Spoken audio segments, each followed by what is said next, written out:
Bienvenidos a Beat Lovers, el espacio donde hablamos de la música que nos marcó. Yo soy Marina. Y yo soy Rubén, y en este canal estaremos repasando la historia de aquellas bandas que nos marcaron de niños, o incluso ya de adultos, su discografía, cómo es que se unieron, cómo formaron su banda, entre otros datos curiosos. Hoy nos toca hablar de una banda que si creciste en los 2000, seguramente ya te imaginas de quién vamos a hablar, si ya viste nuestros outfits increíbles del día de hoy. Es una banda que tiene una estética muy particular y que sin duda marcó todo lo que se conoció como una subcultura, hablaremos ya de ello, y que incluso, si has visto La Rosa de Guadalupe, hay por ahí algunos episodios que sin duda mencionan este movimiento. Esta banda tan icónica de la que vamos a hablar hoy es nada más y nada menos Nada más. que My Chemical Romance.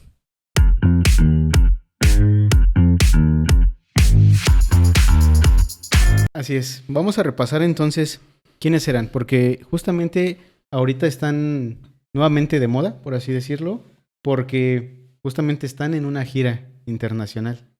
De hecho, pronto vienen aquí en México, ya platicaremos más adelante de eso. My Chemical Romance es una banda que en los 2000 se hizo muy popular, justamente por el movimiento emo. Pelo planchado, mucho delineador, entre otras cosas, ropa ajustada, de negro. Y es muy famosa por eso, justamente. Pero vamos a entrar en materia, vamos a comenzar. ¿Quién fueron ellos? ¿Quién eran antes de formar esta banda? Y de hecho vamos a ver también cómo le cambió la vida a Gerard Way con un suceso que le cambió la vida a muchas personas, de hecho, en el mundo. También qué onda con la canción de Elena, qué tiene que ver su abuelita, qué pasó con The Black Parade, su discografía. Así que, como bien dijiste, pues vamos a entrar en materia. Vamos a arrancar justamente con Gerard Way. ¿Quién fue él? Gerard Way.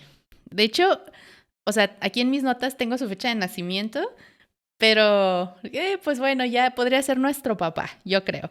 Nació en 1977, imagínense, casi tiene 50 años ya, nuestro querido Gerard, en New Jersey. Creció en un lugar que se llamaba Belleville. Y antes de pensar en formar una banda, sin duda que su plan de vida tenía que ver con los cómics. De hecho, algo muy interesante es que él estudió Bellas Artes en la School of Visual Arts, ¿no? La Escuela de Artes Visuales de Nueva York, y se graduó a finales de los 90, más o menos.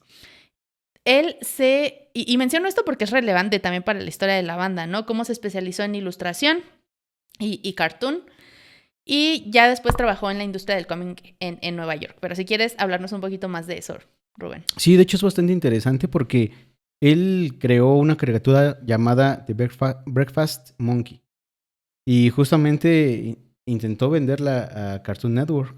Sin embargo, pues ya tenían otros planes, no fue fructífero, digamos, este intento.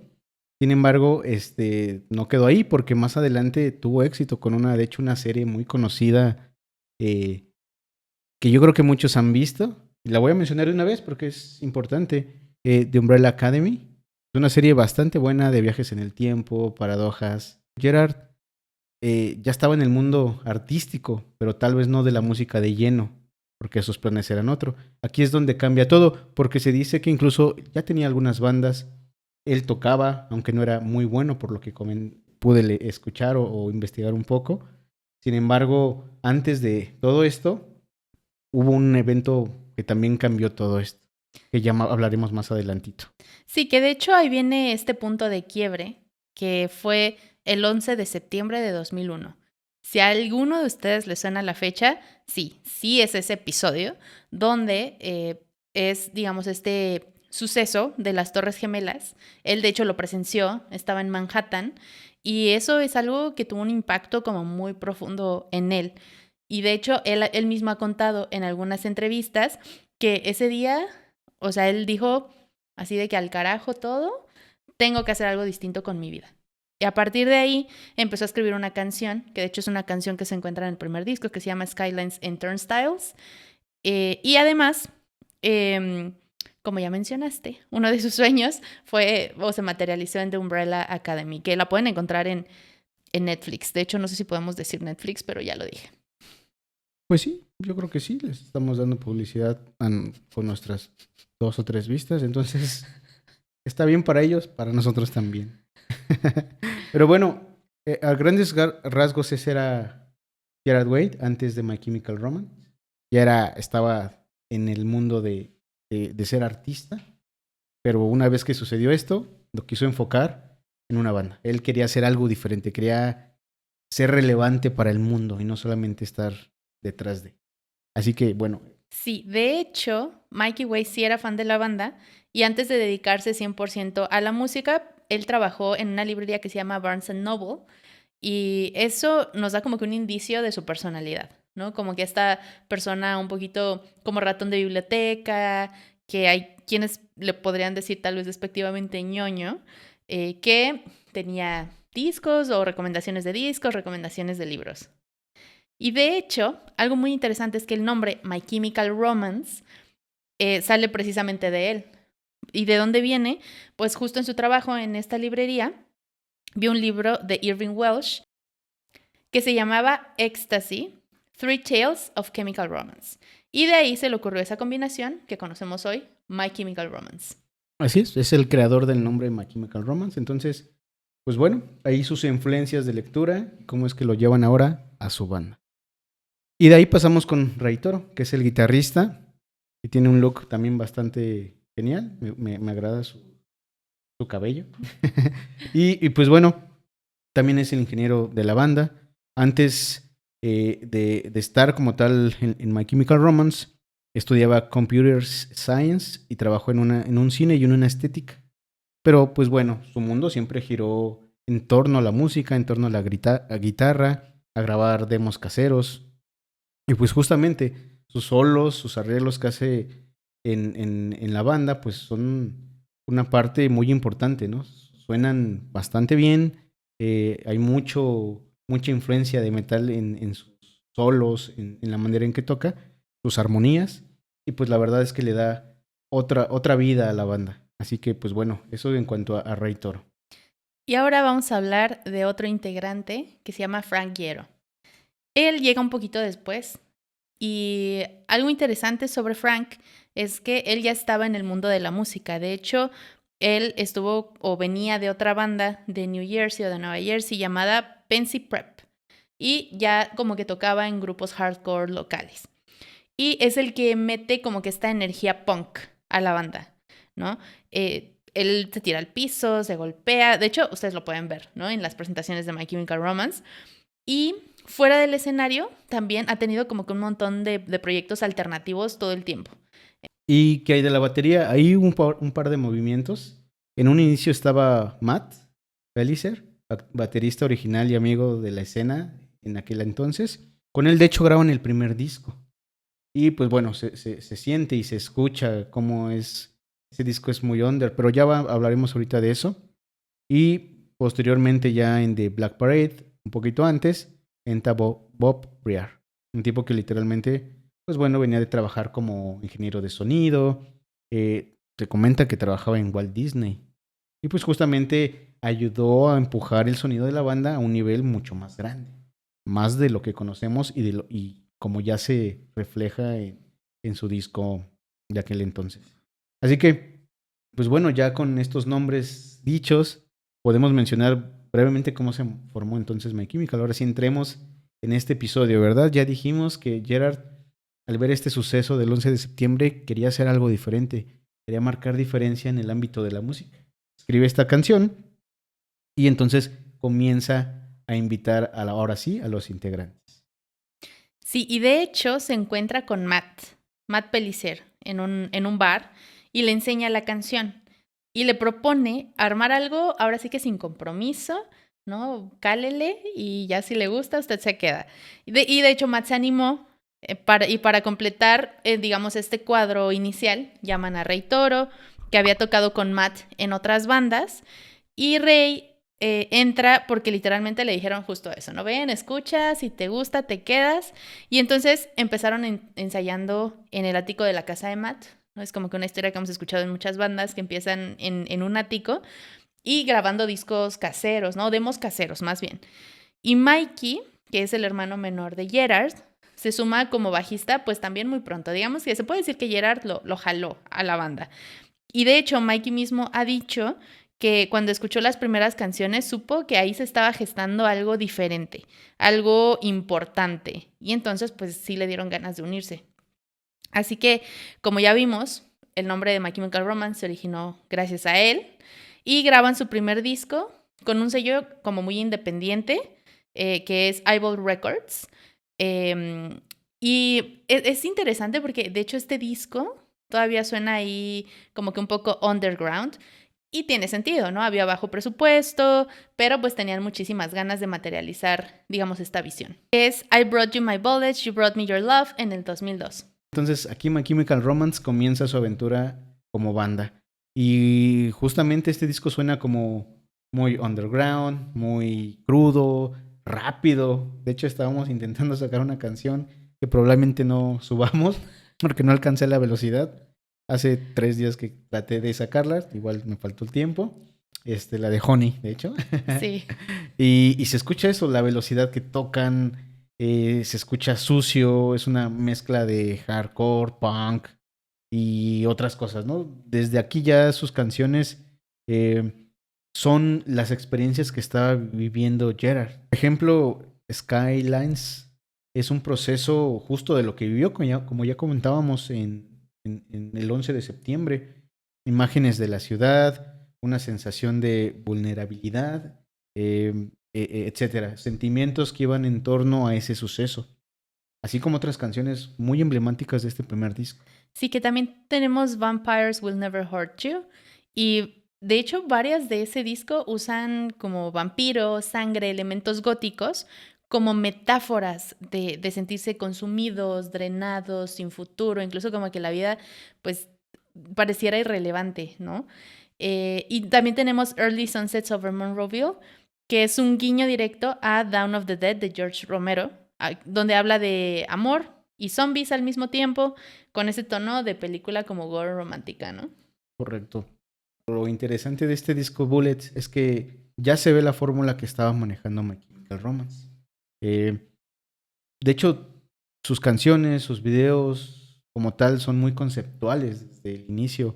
Letras muy visuales. Sí, podemos ver estas historias casi cinematográficas, unas letras muy visuales, y no hay que perder de vista que justo Gerard Way venía de esta formación en artes visuales. Entonces no es de extrañar que esto se reflejara desde el primer disco. Incluso Gerard ahí como que canta como si se le fuera la vida en cada frase, y que es algo muy característico de él también. Sí, se nota agresivo. Bueno, realmente durante toda su carrera en la banda, así es él, ¿verdad? Pero justo en este disco creo que para mí es el que más refleja esos sentimientos a tope. Así lo puedo ver, ¿no? Como más crudo, como ya lo habíamos mencionado, sin tener ningún tipo de control. Y la verdad es que es un disco bastante interesante. Justo aquí la canción, una de las que más me gusta es Honey. Totalmente de acuerdo. Y de hecho, ahí en ese disco como que nace o se empieza a gestar esta fórmula de la que hablabas, de My Chemical Romance, con referencias a cine, a cómics, esa mezcla un poquito rara entre violencia, romance, que luego explotan todavía más con su siguiente disco, donde todo se salió de control, que es Three Cheers for Sweet Revenge en el 2004. Y spoiler alert, es el disco con el que yo los conocí. Fíjate qué interesante. Yo creo que la mayoría lo conocimos con este disco. Justo por ahí del 2014, 2004.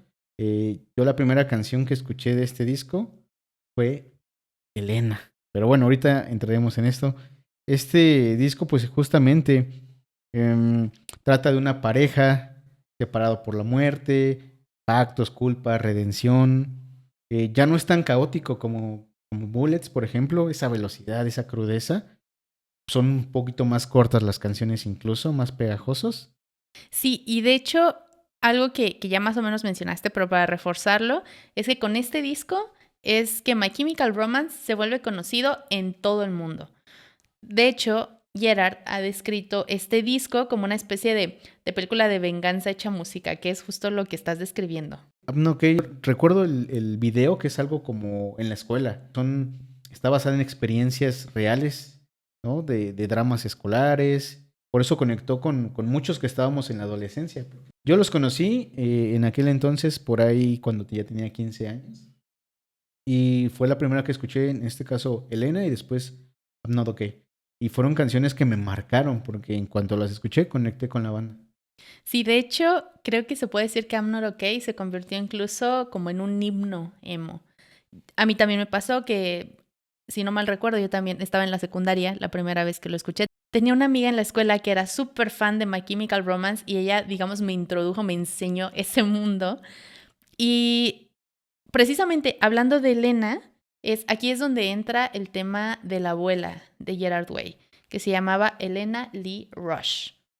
Sí, esto es bien interesante. Te voy a ser sincero, Elena la escuché mucho tiempo, veía el video que está increíble, pero yo no sabía este dato hasta que lo investigué. Su abuela, Elena Lee Rush, y es una parte muy importante porque se menciona, se dice en lo que estuve investigando que ella fue la primera que creyó en ellos. Les enseñó a cantar, dibujar, parecer que les compraba sus instrumentos, los animaba a entrar a este mundo, los impulsó desde niños. Y justamente Gerard es lo que dice, que ella fue la primera que creyó en ellos. Es un homenaje directo a ella por todo lo que representaba para ellos en su vida.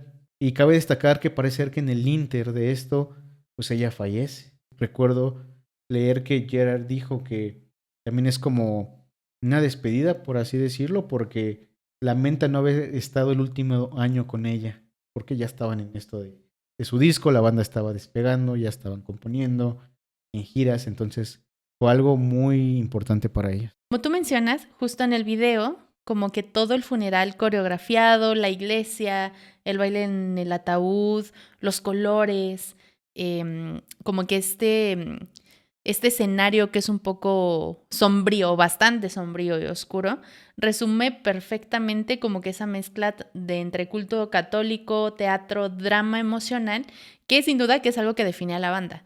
Y eso me lleva a hablar de la siguiente canción, que es The Ghost of You, que es una que a mí me encanta y que espero poder escuchar en vivo en el concierto que se viene este mes de febrero.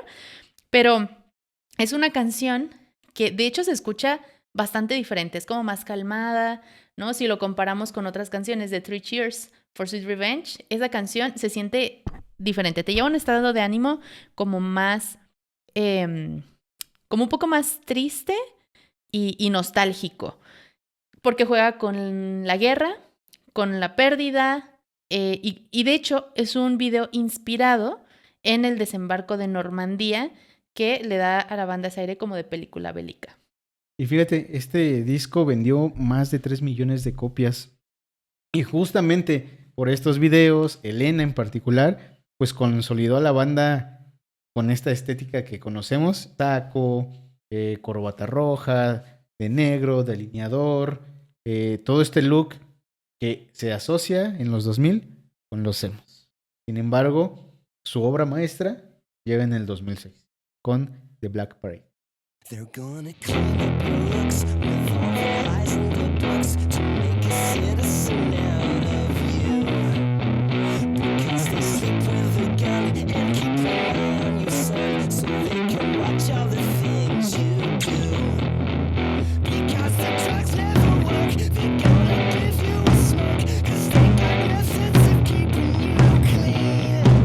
They're gonna rip off your heads, your aspirations to shreds.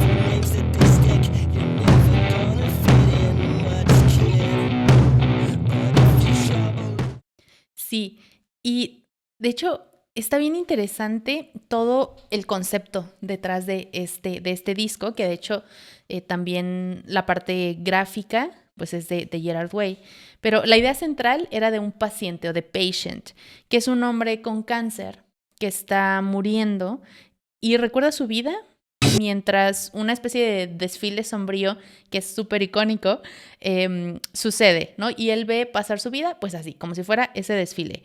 Este paciente no tiene nombre porque podría ser cualquiera, ¿no? Tú, yo, cualquier persona que enfrenta, digamos, esta parte de todo lo que hiciste o dejaste de hacer durante tu vida. Musicalmente está inspirado en cosas como Queen, Pink Floyd, el teatro musical, que claro que son referentes innegables del rock en el mundo, y todo llevado como que a este universo de My Chemical Romance.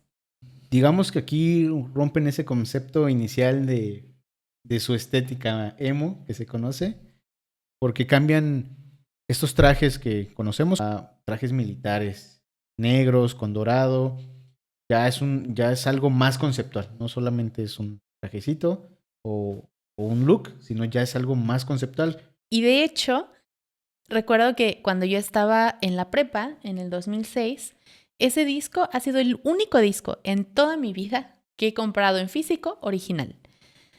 Porque me pareció tan fascinante toda la parte. Y de hecho, en ese tiempo, no sé si tú te acuerdas, de una revista que se llamaba Grita, que era la manera en la que en nuestros tiempos como que conocíamos nuevas bandas que estaban en esta onda del rock, dentro de la escena emo, punk, etc. Y entonces ahí se habló particularmente de este disco que iba a salir de My Chemical Romance. Entonces me acuerdo que hubo como mucha expectativa para este disco. Lo fui a comprar a Mix Up en ese entonces. Y digo, tristemente ya no lo pude encontrar para este video. Pero ahí creo que fue donde consolidé My Chemical Romance como mi banda favorita. Y no es para menos, realmente aquí entramos ya en canciones muy específicas, bastante increíbles como Welcome to the Black Parade, donde justamente la canción representa ese momento en que la muerte llega. Y usando como vehículo un recuerdo feliz. En el caso del paciente del que se habla en este disco, pues es un desfile fúnebre, pero es basado en un recuerdo donde su papá justamente lo lleva cuando era niño. Conceptos como esos hacen que la canción y el disco sean increíbles. Y de hecho, me parece que el intro de piano de Welcome to the Black Parade es lo que define a esa generación, los que crecimos durante los 2000. Y también tenemos otra canción que es también una de mis súper favoritas. Yo amo ese disco, es mi disco favorito de My Chemical Romance. Y Famous Last Words también es una canción como muy icónica, me parece. Para cuando graban el disco, Gerard está saliendo de una etapa de adicciones y depresión muy fuerte. Y de hecho, esta canción, hay una parte donde dice, no tengo miedo de continuar viviendo, no tengo miedo de caminar este mundo solo. Y me parece algo como brutal y algo con lo que yo creo que muchos nos identificamos en ese momento, porque sin duda haber sido adolescentes creciendo, mientras crecíamos y escuchábamos esta música, pues sin duda que uno se puede sentir muy identificado. Y no es como que algo como poser, como se decía, no sé si todavía se diga así, pero es casi un mantra de sobreviviente. Y pues hay canciones, ¿no? Como Cáncer, que pues son canciones que representan justamente una enfermedad terminal y por eso todo el concepto del disco que estamos hablando. Y fíjate, una de las canciones pues que son más teatrales y raras aquí en este disco de Black Parade es la de Mama. Tiene este rollo como de cabaret dark, medio militar y está bastante interesante, ¿no? Es como medio obra de teatro. Entonces está bastante buena. Y justamente en esta canción, la voz femenina que entra al final, creo que también es algo que yo no sabía, es una artista, es Liza Minnelli. Que para quien no lo ubique, pues es una leyenda del teatro musical de los 70. Sí, de hecho, algo muy interesante sobre Liza Minnelli es que ella, digamos que se lanzó a la fama con la película de Cabaret de los años 70. Una película muy interesante que está ambientada en la Alemania de los años 30. Pero sí, justo creo que ese detalle de Liza Minnelli es brutal porque incluso tú la escuchas y la escuchas como una viejecita, ¿no? Y tiene sentido porque, digamos, Liza Minnelli era una adulta joven en los 70s.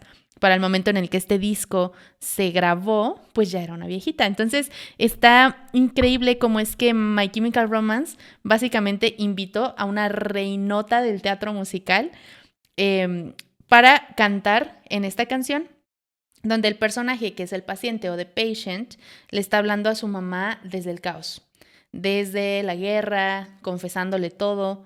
Entonces, siento que esa combinación hace que esta canción de Mama no se sienta solo como una rola de rock más, sino como una escena completa de una obra. Sí, porque hay muchos diálogos, mucho drama, mucho grito, mucho coro. Y justamente es como si en esta canción la mamá estuviera respondiendo. Entonces, sin duda esto es algo de lo que hace que este disco se sienta como un disco muy emocional. No es un disco de rock normal. Sí, para mí es el mejor disco. Creo que esta es su cúspide, su obra de arte en toda la expresión. Es con lo que My Chemical Romance realmente se catapultó a otro nivel. De hecho, yo quería comentar justo esto porque por ahí vi algunos videos incluso donde en conciertos o en eventos la escena del rock no los admitía tan fácil al inicio. De hecho, acuden donde fueron teloneros de algunos con otras bandas. No sé si tocó Muse, entre otras. Y cuando tocan ellos, creo que fue en Inglaterra, espero no equivocarme, les están aventando cosas, agua de riñón o manzanas, les avientan botellas. O sea, era algo pues de pronto complicado, ¿no? Como que no... A veces se asociaba esto de ser emo con algo no rockero, ¿no? No metalero. Algo poser. Entonces justamente no era... Al inicio no era tan sencillo que aceptaran. Pero creo que con este disco el concepto que hacen los vuelve gigantes, ¿no? Porque un disco muy completo. Sí, y de hecho críticos como Rolling Stone lo han puesto varias veces, no solo una, varias, en la lista de los mejores discos de los 2000. Y para muchos es el disco que definió a My Chemical Romance. Y no puedo estar más de acuerdo. Sí, totalmente. Así que, pues bueno, este es en cuanto al disco de Black Parade, que salió en el 2007, dijimos. 2006. Y así llegamos a su tercer disco, Danger Days, que salió en el 2010. Exacto. Y digamos que después de tanta oscuridad, ¿no? que venía desde Three Cheers for Sweet Revenge y luego con The Black Parade y este desfile fúnebre, la banda decide romper, digamos, con esta parte conceptual y estética incluso. En Danger Days, The True Lives of the Fabulous Killjoys, ese es el nombre del disco. En este disco, My Chemical Romance se inventa un universo postapocalíptico en la California del 2019, donde tenemos desierto, corporaciones malvadas, ¿no? Rayos láser, colores neón, chaquetas de cuero con parches y nombres de alter ego, como Party Poison, Jet Start, Phone Gold y Cobra Kid. En este disco, el sonido es como un rock más alternativo, con toques de pop, electrónica y garage. Y yo sé que tú tienes una opinión al respecto. Sí, no, precisamente creo que es el disco que menos me gusta. Lo he escuchado pocas veces. No me atrapó. Por ejemplo, vamos a comenzar a hablar de eso. La canción Na Na Na. Una canción que para mí se escucha... Na, na, na. La verdad se me hace súper poperísima, súper... Digo, qué rollo. O sea... Como comercial. Muy comercial. Después de habernos dado el primer disco, el de Black Parade, de esa agresividad, de esa parte oscura, ¿no? De pronto salen con na, na, na, na. Digo, con todo el respeto, ¿verdad? Es una banda de mis preferidas, por supuesto, pero este disco particularmente no me encantó. Se escucha como pop. Hay una canción que sí me gusta, que lo comentaré. Summertime. Es como una más baladita. Tiene lo suyo el disco, por supuesto, pero de estos tres es el que menos me gusta. Sí, a mí me parece, digo yo, la verdad estoy de acuerdo y también me parece que fue un disco que justo como que rompió con todo lo que había venido dándonos My Chemical Romance y se puso a prueba también, digamos, los fans, qué tanto realmente estabas dispuesto, ¿no? a continuar con esta, o siendo fan de esta banda. Sin embargo, me parece que algo que yo rescato de ese disco es la parte conceptual, donde se nota ese ADN de cómic, de generar una historia de Gerard Way, quizás La parte musical nos quedó un poquito a deber, desde nuestra opinión. Aclaramos, ¿verdad? Que es nuestra opinión. Seguramente hay muchos fans que sí les encantó. La verdad es que visualmente, como bien dices, son discos que Gerard siempre trató de darles un significado. No solamente escribir canciones, hacer un video tocando, sino traían historia detrás, escenografías padrísimas. Y así llegamos hasta el 2013, donde se separan. Sí, en este año triste y funesto, el 2013, My Chemical Romance anuncia su separación o su fin. Y a diferencia de otras bandas, no es porque hubiera drama entre ellos, porque no se pudieran llevar bien, como otras bandas que conocemos, sino que fue por un tema de salud mental y desgaste. De hecho, Gerard ya había hablado como que de recaídas, de temas de ansiedad, como que esta presión muy intensa de mantener viva a la banda. Entonces, esto se volvió algo como con lo que ya no se podía lidiar. Y en el caso de Frank, él ha dicho en algunas entrevistas que se estaban matando por mantener viva a la banda. Entonces, después de la separación, pues también por ahí recorre en cada uno un camino relacionado con la música. En el caso de Gerard Way, él sacó un disco solista que se llama Hesitant Alien. Hace giras, sigue profundizando en los cómics y, como ya mencionaste, ¿no? Se materializa de Umbrella Academy con Netflix. Sí, termina llegando a Netflix esta serie que tiene la oportunidad de verla, no la desperdicien, véanla, está muy bonita, está muy padre, una onda de superhéroes, viajes en el tiempo, paradojas, por ejemplo, la paradoja del abuelo, entre otras, que hacen la historia bastante divertida.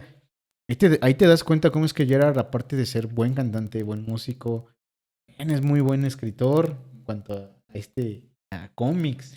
Y que me parece que le gustan las historias complejas, ¿no? Porque él no escribe historias que sean, digamos, tan fáciles de digerir, si tienen por ahí una carga un poquito más interesante, ¿no? Ya sea emocional, intelectual, o sea, la verdad es que sí está muy interesante y vale mucho la pena ver esa serie. Frank, por ejemplo, pues tuvo algunos proyectos, muy en línea de punk alternativo, se mantuvo tocando. Ray Toro produciendo, también lanzando material un poquito más discreto, no fue tan conocido, y así se mantuvieron cada quien en sus cosas, no se separaron porque se pelearon, como lamentablemente algunas otras bandas. Y por su parte, Mikey Way, el hermano menor de Gerard, pues también estuvo luchando con problemas de adicción. Después regresó a la música con otros proyectos y pues durante varios años parecía que My Chemical Romance ya era un capítulo cerrado. Hasta que la Nación del Fuego atacó. ¿Qué fue lo que pasó después? Sí, ya en el 2019 anuncian un show de regreso. Los boletos obviamente se van en minutos. Y obviamente, claro que iba a ser así. Fue una banda que marcó época, no solo por sus canciones, sus videos, también la estética, este movimiento emo. Y aunque se pospuso, pues en este caso porque llegó la pandemia, pues sí, arrancaron su gira mundial ya en el 2022-2023. Y aquí algo muy importante, que sacan una canción que para mí, a la fecha, después de todos estos años, es mi preferida. The Foundation of Decay. Para mí, esa canción fue un regreso brutal, porque creo que ese es el My Chemical Romance que me recuerda todo eso, todo su viaje. Es una canción también como medio melancólica, medio oscura, por ahí con un cambio de ritmo ya la parte final. No sé, para mí de verdad, a la fecha es mi canción favorita. Sí, y de hecho es una canción que también me encanta. No sé si es mi favorita de My Chemical Romance, pero sí reconozco que es una canción muy madura. O sea, llegamos ya a esta etapa de My Chemical Romance y la comparamos con el primer disco. Hay un abismo de diferencia, ¿no? En The Foundations of Decay sí creo que se consolida este My Chemical Romance como más adulto, más, pues sí, o sea, una línea mucho más madura. No encuentro otra palabra para describirlo. Podemos entrar ya entonces en el tema del fenómeno emo que se vivió en pues, todo el mundo, pero particularmente aquí en Ciudad de México. Y aquí yo tengo una pregunta para ti. ¿Eres Team My Chemical Romance o Team Panda? Ya, así, de una. La verdad soy team de ambos. Bú.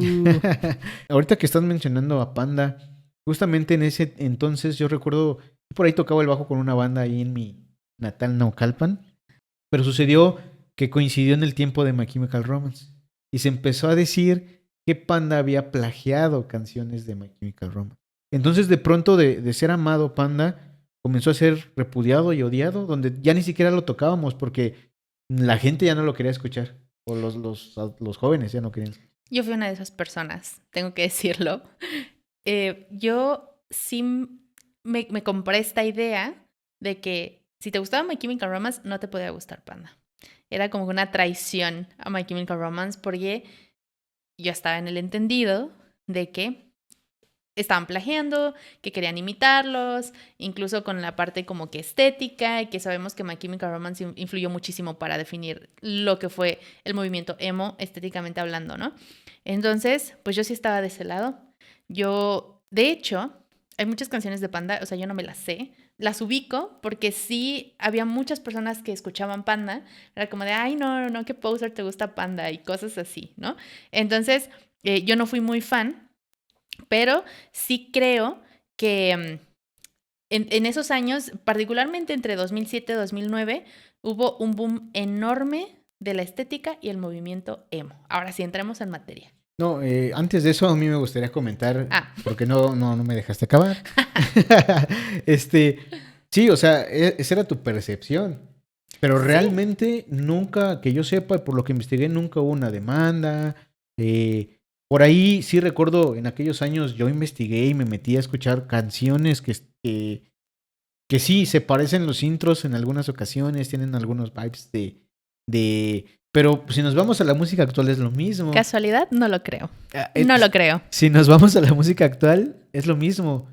Tan solo, bueno, no vamos a meter ahorita otras bandas o artistas, pero te vas y resulta que medio la canción se parece a una de los 70s. Y resulta que la canción se parece a tal intro. Ajá, pero aquí estamos hablando de la misma época, del, digamos, el mismo género. Y, o sea, a mí no me parece casualidad. Júzguelo usted en casita, díganos qué opina. Sí, juzguen ustedes qué opinan. Yo no encontré nada que incriminatorio realmente. Que digas, sí hay algo específico donde se demandó, porque hay casos donde sí los hay. Pero no lo sé. Por ahí hay algo de Green Day que dicen que ellos sí, por ejemplo. Pero ustedes díganos, ¿es verdad? ¿Ustedes qué creen? Yo era del team de que disfrutaba My Chemical Romance porque me encantaban, pero también cuando empecé a escuchar Panda me encantaban. Yo la verdad no me peleé con eso, yo los escuchaba por igual. Porque pues, ¿por qué pelearte con la música si puedes disfrutar ambos? Ya en este punto... Creo que era como un sentido de pertenencia. Yo sí me peleé, o sea, en su momento, como les digo, sí, elegí mi banda. Actualmente ya disfruto de la música de Panda. 100%, porque yo escuchaba de pronto así a lo lejos una canción, decía, ay, como que me gustaba, pero yo me mantenía fiel a mis ideales, ¿no? Y entonces, creo que ahora sí podemos entrar en temas de la estética emo y ese momento histórico que seguramente recordarán en la glorieta de Insurgentes, pero bueno, a ver, vamos a ver. Como decía, entre 2007 y 2009 hubo este boom enorme de la estética del movimiento emo. Chavos y chavas con fleco, delineador, pantalón así súper entubado que luego ni te dejaba doblar las piernas, apuntados a bandas como My Chemical Romance, Tokyo Hotel, Fall Out Boy, Paramore, etc. Lo curioso es que se llevó a tal grado de que sí hubo agresiones reales, o sea, se lo tomaron tan en serio. De hecho, apenas veía unos videos que me salieron ahí en TikTok donde se grabó donde estaban los dos bandos.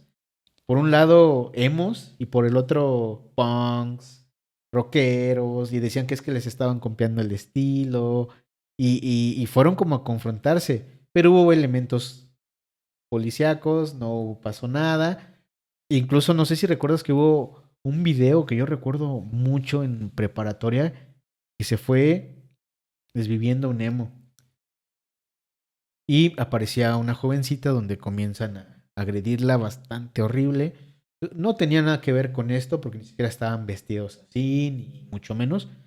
Solo fue tomado y llevado a esta parte de, mira lo que les hacen a los emos.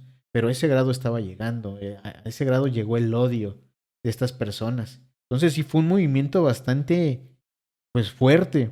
Sí, de hecho, yo me acuerdo que justo lo que decías era un tiempo en el que, pues, por fortuna, las redes sociales no existían. Y sin embargo, se logró hacer todo un movimiento, digamos, masivo, ¿no? Se movilizaban muchas personas, había de pronto marchas, se juntaban también en el Museo del Chopo, afuera del Museo del Chopo también era como que un lugar súper icónico, ¿no? Donde se reunían los emos. Pero estos videos como que se pasaban con el Bluetooth que teníamos en Sí. los celulares, Bluetooth. se iba pasando, ¿no? Y de esa manera como que se viralizaba, digamos. Estas subculturas urbanas que ya llevaban más tiempo de existir, como bien los mencionas, los punks, los darks, ¿no? Los metaleros, los rockeros, pues sí se sintieron como que les estaban copiando y creo que era más como que un catalizador de una furia colectiva, ¿no? Más que otra cosa. Fue una época bastante divertida, ¿no? Porque ver fotos de personas así, vestidas con delineador, pelos planchados, tristes, en depresión. Con frases ahí depresivas. Y de Depresivas. tristeza. Y de hecho, dices tú, no, es que yo era muy fan, yo sí me puse un bando. Pues yo creo que yo era más fan que tú. Y lo voy a demostrar por qué. Ay. Voy a dejar por ahí una fotito de un look que tenía justamente como mis 15, 16 años, donde justamente me veo muy emo. Es una foto que ya ahorita la veo y me divierte, ¿no? Porque es como de, "Ay, ¿cómo pude hacer eso?". Bueno, en aquel momento estaba muy de moda y no era así constantemente, solo lo hice un par de veces nada más para ver cómo me veía. Ahí se las dejaré, pero bueno, ahí está. También me subí al tren de los emos. Y yo ahí dudar, o sea, yo lo pongo en tela de juicio. Más fan, no creo. Más fan de My Chemical Romance, no. Más emo, probablemente.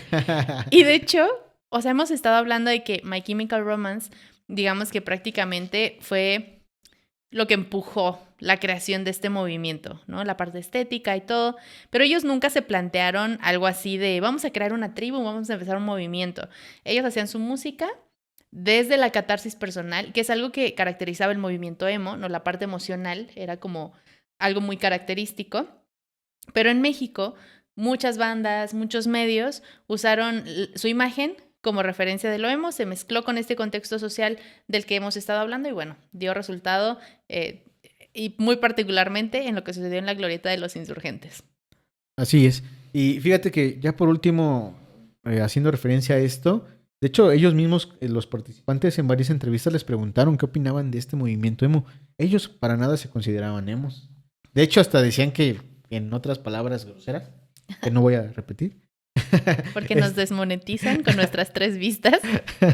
Que justamente decían que para nada ellos, así como que hasta lo repudiaban. O sea, era como que eso que para nosotros no es representativo. Ellos son una rock band, ¿no? Así se consideran. Entonces, es curioso, ¿no? Cómo puedes adoptar la imagen de algo y convertirlo en cierto movimiento, aunque ellos, precisamente, pues nada que ver con ello. Sí, y de hecho, a pesar de eso, para mucha gente en México, My Chemical Romance sí fue como que esa puerta de entrada a hablar de cosas que eran como más tabú, ¿no? Que ahora, depresión, bullying, autolesión, desamor, sentirse excluido. En una época donde casi nadie le hacía frente a esto y si se hacía, no había mucha difusión al respecto, por lo mismo que hablábamos de las redes sociales. Eso explica por qué tantos años después los conciertos de reunión en Latinoamérica se han llenado de treintañeros cantando como si siguiéramos teniendo 15 años y que es algo que vamos a hacer este mes. Los próximos conciertos creo que estuvieron apenas en Chile y justamente el 13 y 14 de febrero 2026 van a estar tocando para la banda en el estadio GNP, mejor dicho, El Foro Sol. el Foro Sol para la banda, así como lo conocemos. Van a estar tocando y por supuesto que vamos a estar ahí cantando y gritando y disfrutando de esta música que nos marcó. Yo espero que saquen un nuevo disco más adelante y que sigan la línea de Foundation of Decay. Estaría increíble. De hecho, también este nuevo concierto es muy conceptual, ¿no? Porque están regresando y no solamente a tocar, sino traen una puesta en escena.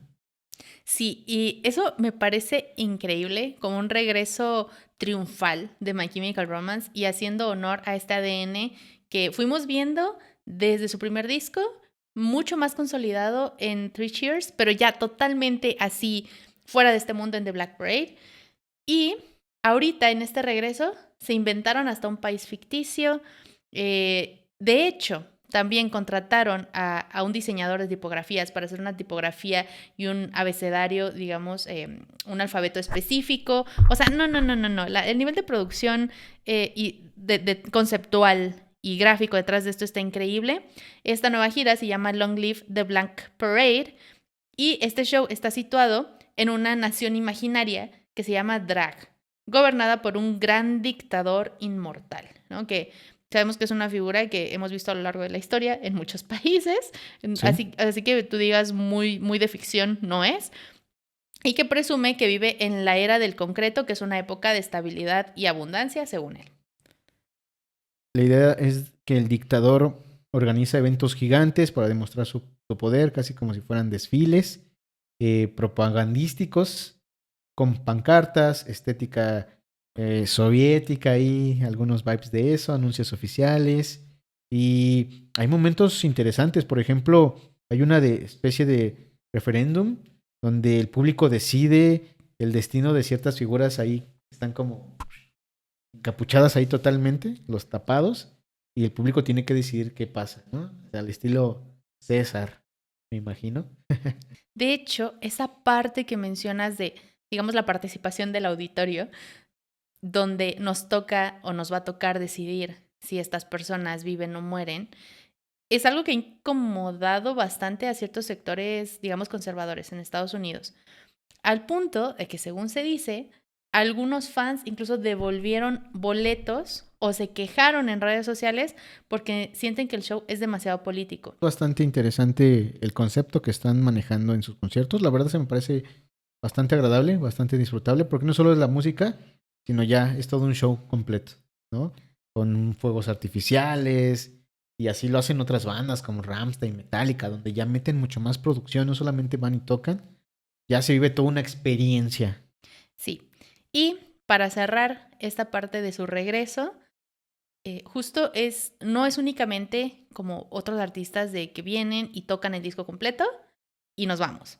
No, sino que es como si hubieran tomado todo lo que hicieron en The Black Parade en 2006 y lo hubieran convertido en un universo completo para este regreso. Sí, y a mí me gustaría cerrar diciendo que My Chemical Romance no se quedó únicamente en una estética emo, ¿no? Sino que es una... O sea, sí, claro que esto ayudó a que el mundo los volteara a ver, pero sin duda lo que los ha mantenido vivos y con una gran base de fans ha sido no únicamente la parte musical, sino la parte conceptual, visual que han armado desde los 2000, ¿no? Entonces, hoy, por eso los seguimos escuchando, quienes crecimos con ellos y se siguen sumando, digamos, fans de otras generaciones. Y creo que eso lo hace como muy interesante, que My Chemical Romance nos recuerda que no estamos solos en este tipo de emociones, ¿no? De sentirse roto, etcétera. Y creo que eso va a seguir siendo así, pues digamos que para la posteridad. Muy bien. Así que con esto cerramos el capítulo del día de hoy, nuestro primer episodio de Beat Lovers. Los invitamos a comentar, a que se suscriban y coméntenos cuál es su canción preferida, cuál es su disco preferido, ¿están listos para ir al concierto? ¿Tienen boletos? Coméntenos y les recordamos que estaremos subiendo contenido así como este, esperando que les guste y nos vemos en el siguiente.